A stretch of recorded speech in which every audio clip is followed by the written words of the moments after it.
ஓம் ஆறுமுக அரங்கமகா தேசிக சுவாமிகள் திருவடிகள் போற்றி.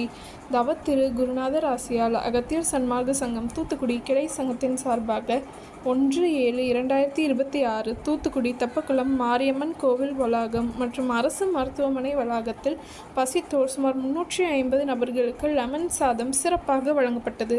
வழங்கியவர்கள் திரு ஆர் ஸ்ரீனிவாசன் பஹ்ரைன் மற்றும் தூத்துக்குடி சிவபக்தர்கள் சார்பாகவும் மற்றும் எஸ் சாருமதி மற்றும் திருமதி ஆண்டாள் ஸ்ரீவில்லிபுத்தூர் மற்றும் திரு ரஞ்சித் சென்னை மற்றும் திரு சேவுகன்.